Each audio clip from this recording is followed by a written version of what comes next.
Good afternoon, and welcome to the Voice of Wisdom.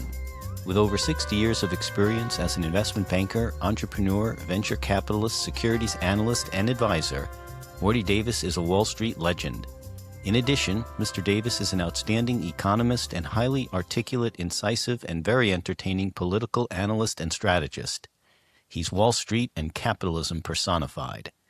The over 400 companies for which he has raised more than $3 billion over the years have created a countless number of jobs and exciting new products.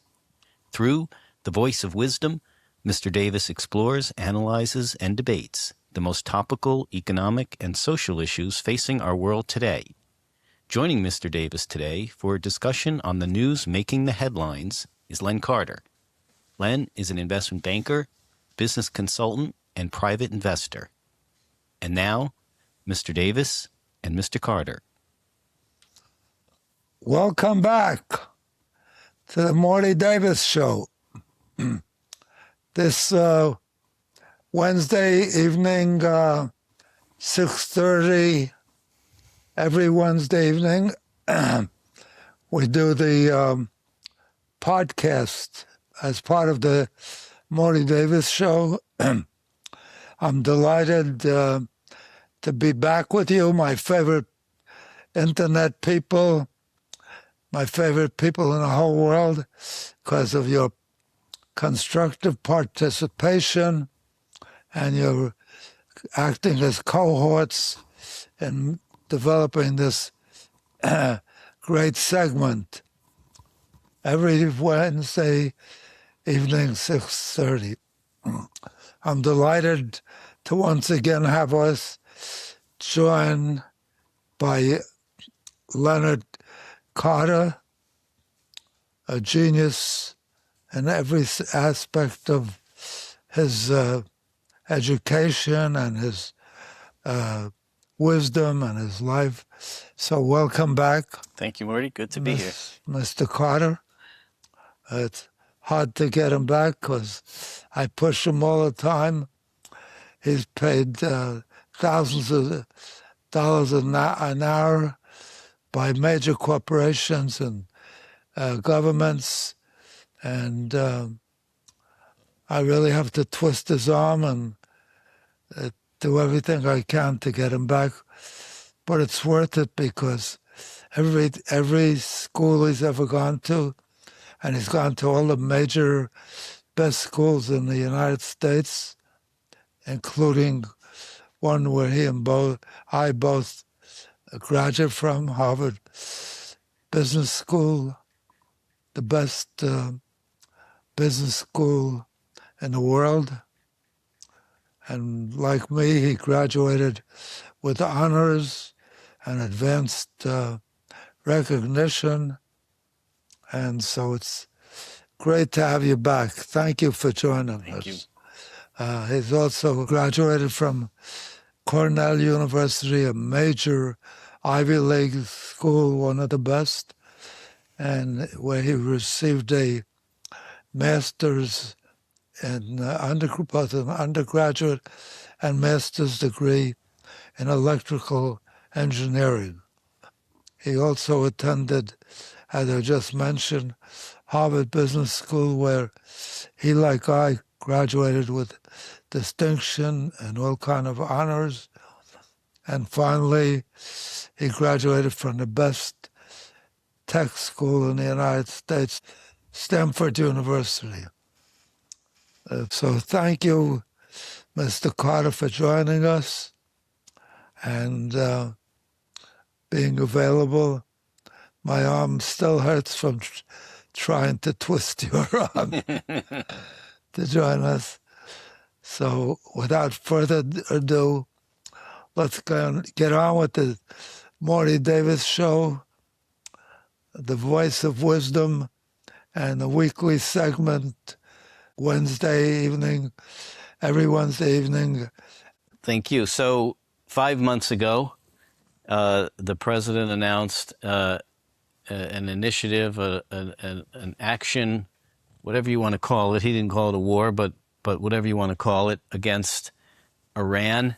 He said it would last 5-6 weeks.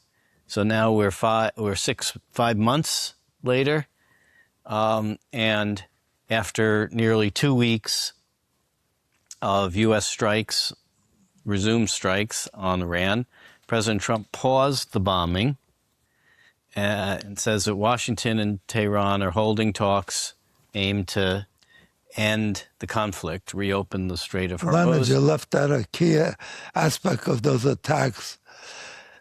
According to Trump, it wiped out their navy, their army, their military, their weaponry, and all of their leaders. He said, we won the war. Yep, that's what he said. And then he continues on with it. So go ahead. I didn't mean to interrupt you. So yes, so that's what he said, and yet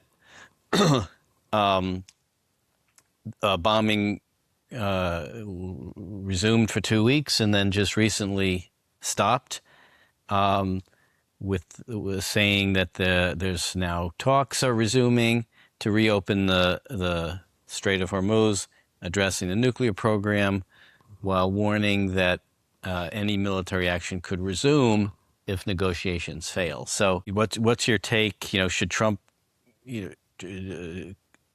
try to give diplomacy some more time, easing the military pressure, or before Iran accepts, some kind of verifiable nuclear restrictions, or,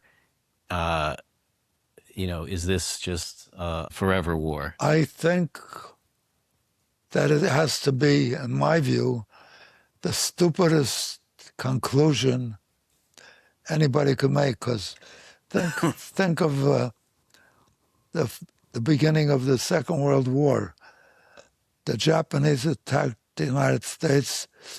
We immediately attacked and wiped out all we could and continued that war till we got absolute, unconditional surrender. And then we could do what we want there. And didn't do that. We replaced the leaders, not with a new regime, but our own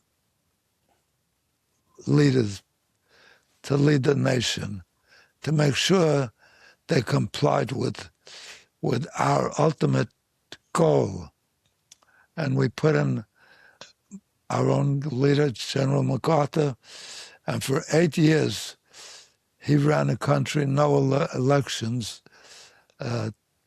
till we were convinced after 8 years that they would adhere to our guidance, and then finally allow them to choose leaders after 8 years. But for 8 years, we ran 100% the country. And the same with Germany. We didn't immediately hold elections as we did in, for example, Iraq when we beat Saddam Hussein, and after that, as we beat and destroyed almost all of, as Trump defined it, all of the Army, Navy, leaders. Yeah. Well, if that were the case, weaponry. If all the weaponry and army of Iran had been destroyed, as Trump said, then there wouldn't have been an attack on a base in Jordan last week to kill 3 Americans, and there wouldn't have been interceptions just the other day, this week, of what Trump called a surprise attack on bases, U.S. bases in the Middle East. So because he didn't get unconditional. Correct. As in the Second World War. Right. When we got Japan to accept unconditional. Saying we've won the war and winning the war are two different things. I said so. He did a stupid thing by not doing it. We know this formula for success because we did it in the Second World War. We got unconditional surrender. We didn't negotiate. If we started to negotiate, we'd still be negotiating with Japan and Germany. Right.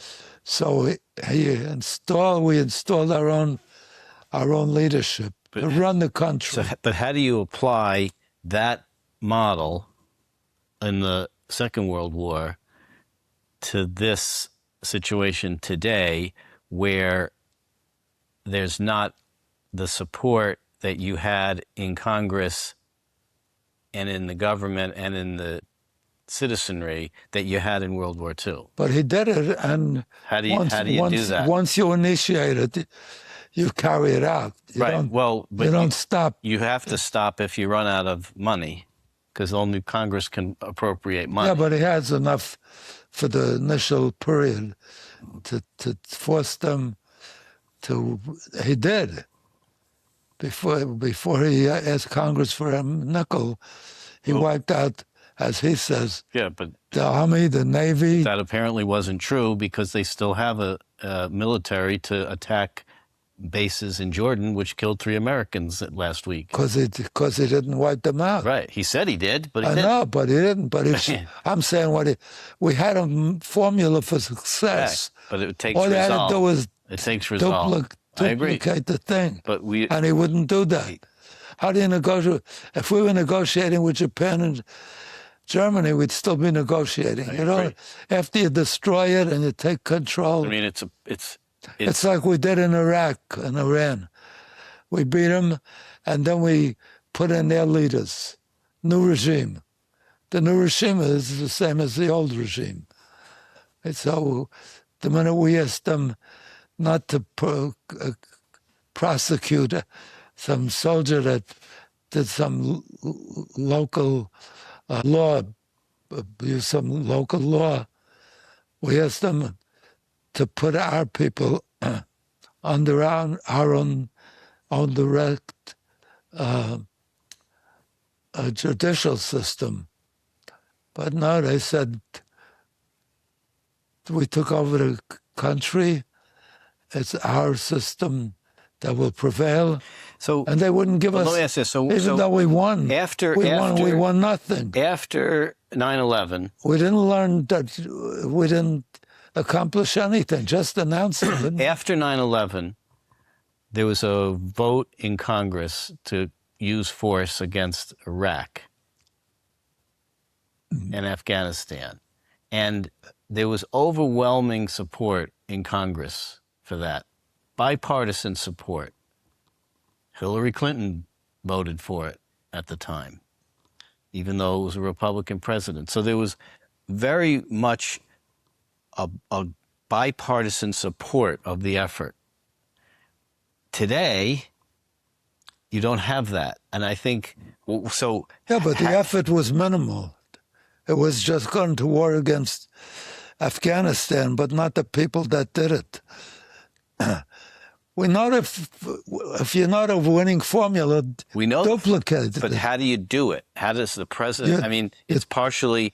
rallying, you need the leadership to get people behind you. He said, we wiped out their... He said, but he didn't, but that's not the fact. Initially, he did. No, he didn't. That was a fact. No, it wasn't. If it were true, then 3 Americans wouldn't have died last week in Jordan when bases were attacked.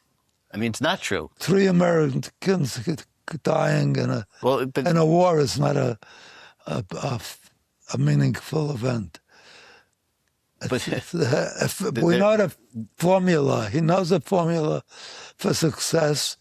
We saw it in Japan and Germany. And if he did that, we wouldn't have had the subsequent events, because he wiped out the leadership, the regime, and put in our own people. And we managed it. He said there was nobody to institute these actions against the United States at that time.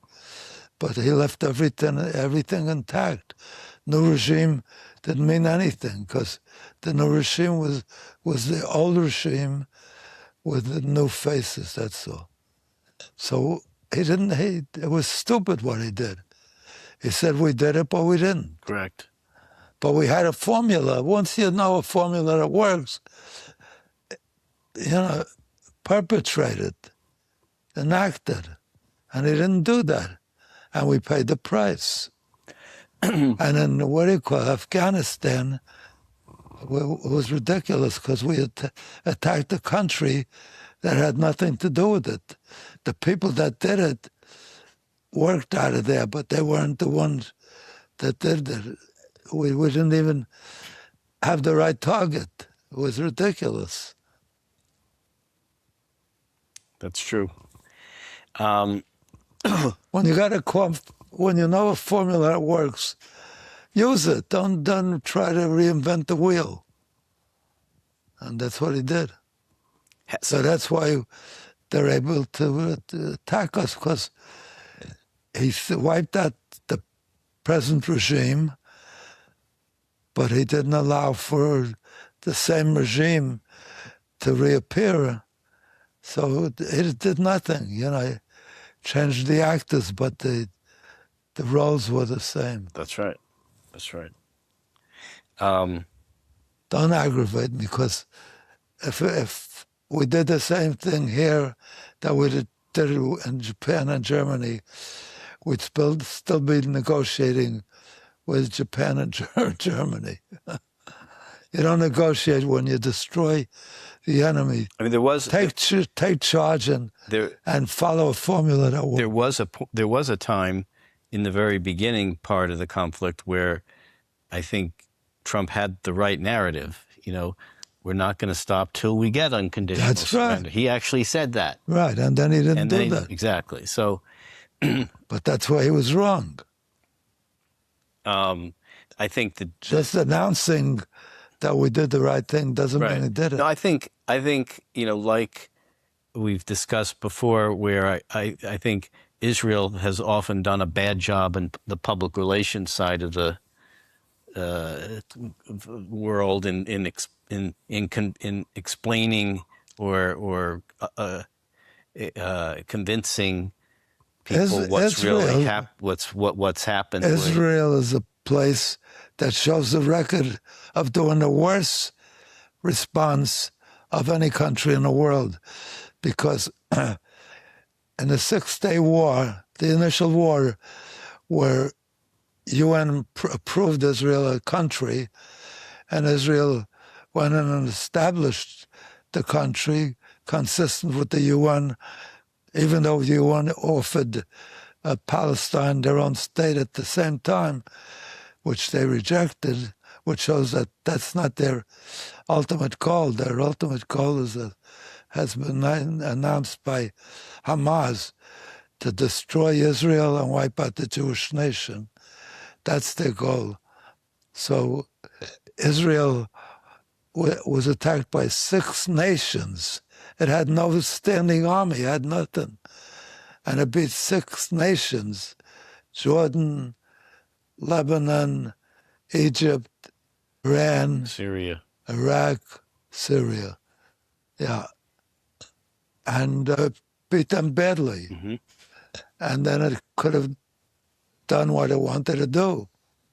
And there was an American who became active. It was like, a big agitator, but a big loyalist to Israel.